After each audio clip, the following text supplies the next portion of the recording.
Hello friends, मैं नरेश आप सभी का स्वागत करता हूं आपके अपने YouTube channel reasoning with Pursani sir channel में। फ्रेंड्स, आरएस की वैकेंसी आ गई है और हमने एक रीजनिंग की प्रैक्टिस सीरीज़ निकाली थी जिसमें नाम दिया था हमने 10 कदम। और 10 कदम के 10 इंपॉर्टेंट क्वेश्चन जो रिलेट करते हैं आपके आरएस के पेपर से। ठीक है, मतलब इंपॉर्टेंट क्वेश्चन जो इस टाइप के क्वेश्चन आ सकते हैं। तो ज़्यादा से ज़्यादा इसकी प्रैक्टिस कीजिए और पीडीएफ डाउनलोड करने के लिए टेलीग्राम का लिंक नीचे दे रखा है, आप पीडीएफ भी डाउनलोड कर सकते हैं इसका। और वीडियो अगर अच्छा लगता है तो इसे ज़्यादा से ज़्यादा शेयर करें ताकि और भी बच्चे इसका फ़ायदा उठा सकें। चलिए क्वेश्चन की मुहिम आगे बढ़ाते हैं। फ्रेंड्स, पहला ही क्वेश्चन आपके आ गया है एलआर का। एलआर में आपके दे रखा है स्टेटमेंट एंड अजप्शन, मतलब कि पूर्वधारणाएं, मान्यताएं, इस तरीके से पूछता है हिंदी में, और इंग्लिश में अजप्शन कहा जाता है।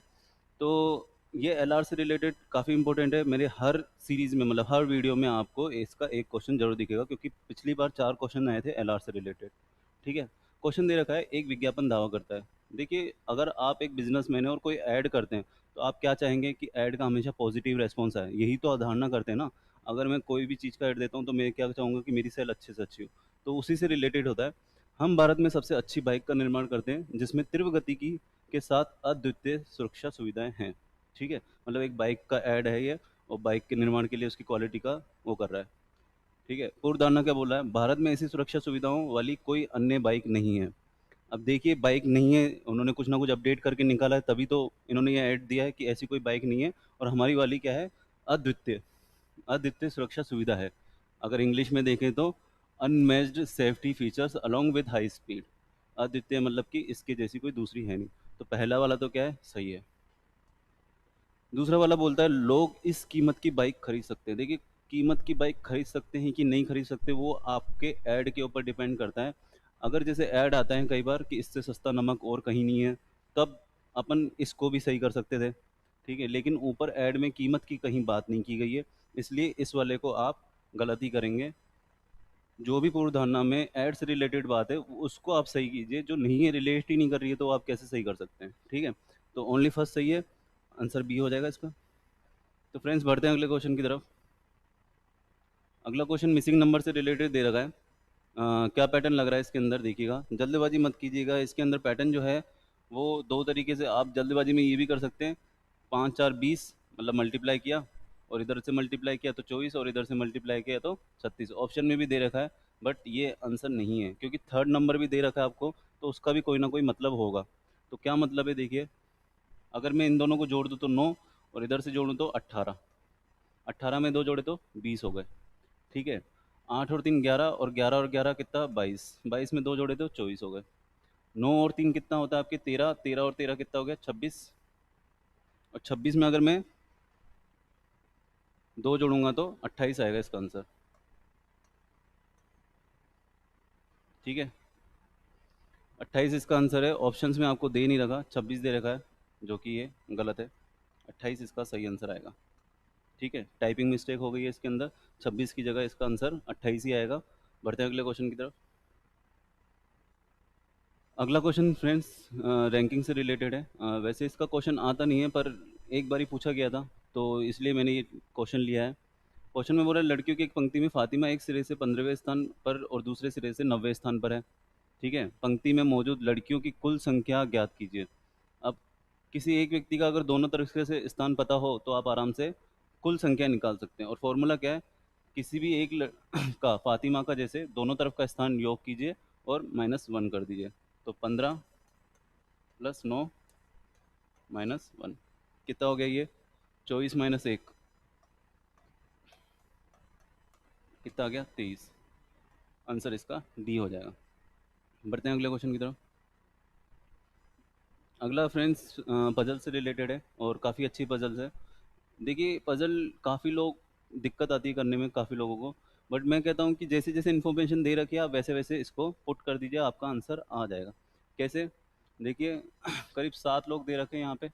उसके बाद में क्या बोला, केवल 4 व्यक्ति ओ तथा आर के मध्य बैठे हैं। तो ओ और आर के मध्य 4 व्यक्ति बैठे हैं, 1 2 3 4, ये कहना चाह रहा है क्वेश्चन में।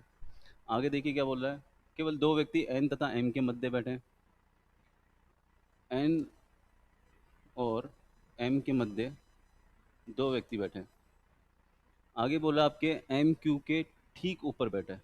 ठीक ऊपर मतलब यहीं पे ही। तो 5 का अरेंजमेंट तो ये है और 6 का अरेंजमेंट ये है आपके आगे। ओ एम के नीचे बैठा है। अब देखिए ओ एम के ठीक नीचे नहीं बैठा, सिर्फ नीचे बैठा है ना। और एन एम के ऊपर बैठा है, तो हमने तो एन को वैसे भी एम के ऊपर ही बैठा है। तो देखिए अरेंजमेंट कैसे हो जाएगा, 7 जने हैं, मैं एन को यहाँ रख सकता हूँ, ठीक है। एम और क्यू का मेरे पास अरेंजमेंट है ही, और मध्य में दो व्यक्ति ये आ गए, ठीक है। मध्य के ये दो व्यक्ति आ गए, तो कंडीशन पूरी सेट बैठ रही है। अब जो दो व्यक्ति बैठ रहे हैं, यहाँ पे एम नहीं लिखा मैंने, हाँ, जो दो व्यक्ति बैठ रहे हैं वो कौन से हो सकते हैं, बच गए कौन से, पी एस। तो हमें कंफर्म नहीं पता कि पी यहाँ बैठा है या पी यहाँ बैठा है, इसलिए मैंने क्या किया है, ऑब्लिक लगा दिया। तो पी एस में से क्या पी भी यहाँ बैठ सकता है और यहाँ भी बैठ सकता है। अब देखिए क्वेश्चन में क्या पूछता है, पी तथा एस के मध्य कितने व्यक्ति बैठे हैं। अब पी चाहे यहाँ बैठे या यहाँ बैठे, इनके मध्य में कोई भी व्यक्ति नहीं बैठ सकता, तो इसका आंसर शून्य आएगा। बढ़ते हैं अगले क्वेश्चन की तरफ। अगला क्वेश्चन फ्रेंड्स डायरेक्शन का है, और पिछली बार इसका एक क्वेश्चन आया था, तो इस बार भी आने के चांसेस हैं। पूर्व की ओर मुख करते हुए एक्स 150 डिग्री दक्षिणावर्त, मतलब कि क्लॉकवाइज, जैसे आपकी घड़ी घूमती है, और उसके बाद 105 वामाव्रत घूमता है। तो देखिए फ्रेंड्स इसकी ट्रिक क्या होती है, दो बारी आपको नहीं घुमाना है, आपको सिर्फ एक बार घुमाना है। और कैसे घुमाना है, एक बारी दक्षिणावर्त 150 दे रखा है और वामाव्रत 105, मतलब कि क्लॉकवाइज 150 और एंटी क्लॉकवाइज 105, ठीक है। आपको क्या करना है, माइनस कर देना है, और जिसका ज़्यादा है उस एंगल में इसको घुमा दीजिए। किसका ज़्यादा आ रहा है, दक्षिणावर्त का, मतलब कि क्लॉकवाइज घुमा दीजिए इसको 45 डिग्री। किस तरफ मुख है, पूर्व की तरफ मुख है। यहाँ की तरफ अगर मुख है और 45 डिग्री घुमाएंगे तो 45 डिग्री आपका यहाँ पर आएगा, तो मुख किस तरफ हो जाएगा, दक्षिण पूर्व दिशा में। ऑप्शन में दे रखा है बी इसका आंसर हो जाएगा। बढ़ते हैं अगले क्वेश्चन की तरफ। अगला क्वेश्चन फ्रेंड्स ब्लड रिलेशन से रिलेटेड है। राम अनिल का भाई है, जैसे जैसे बोला आप बनाते जाइए डायग्राम, देखिए राम अनिल का भाई है,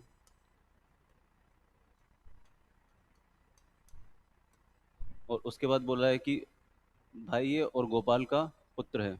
तो कौन है, गोपाल का पुत्र है। अब गोपाल का पुत्र ये है, तो ये भी इसका पुत्र ही होगा। अनिला गोपाल की पत्नी है, अनिला जो है वो पत्नी है गोपाल की, ठीक है, यहाँ तक समझ में आ रही है। नंदू गोपाल के पिता हैं, नंदू जो है वो तो इसका भी पिता है। अगर आप एक चीज़ नोटिस करेंगे कि मैं इसको एक ट्री मेथड से कर रहा हूँ, पुत्र आ गया, पिता आ गया, और पिता से भी बड़ा पिता आ गया, तो आपको इसी एंगल में ही रखेंगे तो आप ढंग से आंसर पे पहुंचेंगे, ठीक है। अब पूछ रहा है आपसे अनिल का नंदू से क्या संबंध है, अनिल का पूछा गया है, तो अनिल कौन है, नंदू के पुत्र का भी पुत्र, ठीक है। जिसका पूछा गया उसी का ही आंसर देना है। तो फ्रेंड्स बढ़ते हैं अगले क्वेश्चन की तरफ। अगला क्वेश्चन फ्रेंड्स काउंटिंग फिगर से रिलेटेड है, आपको त्रिभुज बताने हैं, डायग्राम काफ़ी अच्छा दे रखा है। तो पिछली बार आया हुआ है इसका भी एक क्वेश्चन। त्रिभुज काउंट करने के लिए फ्रेंड्स आपने देखा होगा इस तरीके की कोई आकृति होती है, तो यहाँ पे अपन नंबर नोट कर देते हैं, कितने आ गए, 4, और इसका दुगना कितना हो गया, 8। अब इसमें 8, इसमें भी 8, इसमें भी 8, और इसमें भी 8।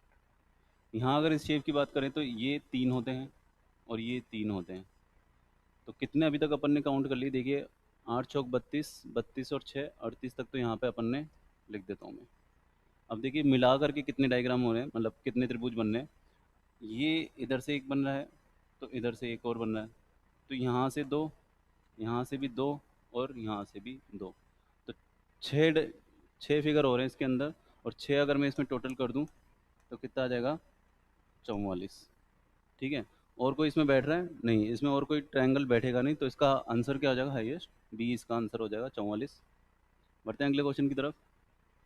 अगला क्वेश्चन फ्रेंड्स कोडिंग डिकोडिंग से रिलेटेड है। कोडिंग डिकोडिंग में आपकी क्या दे रखा है कि लेटर का कोड दे रखा है 12, ये जो भी दे रखा है अपन डायरेक्टली सॉल्व कर लेते हैं इसको। देखिए एल की अगर मैं बात करूँ तो 12 पे आएगा, ई की अगर मैं बात करूँ तो 5 पे आएगा, टी की अगर मैं बात करूँ तो 20 पे आएगा, फिर टी की अगर मैं बात करूँ तो 20 आना चाहिए, पर यहाँ पे 7 आ रहा है। तो 7 किस कंडीशन में आ सकता है, जब आपके पास में इसका अपोजिट हो, और टी का अपोजिट क्या होता है, जी, ठीक है। तो यहाँ पे 7। अब देखिए टी का जी निकालने के लिए दो फॉर्मूले होते हैं, एक तो आप याद कर लीजिए, जी टी वगैरह ट्रिक्स होती हैं विपरीत अक्षर याद करने के लिए, ठीक है। और दूसरा ये होता है कि अगर आपको किसी की भी वैल्यू पता है, जिसकी भी वैल्यू पता है लेटर की, उसको 27 में से माइनस कर दीजिए, आंसर आ जाता है। टी की वैल्यू 20 थी, और 20 को अपन ने 27 में से माइनस कर दिया, तो 7 इसका आ गया।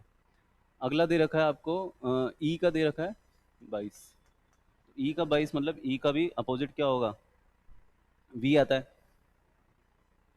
तो वी का क्या वैल्यू होती है 22।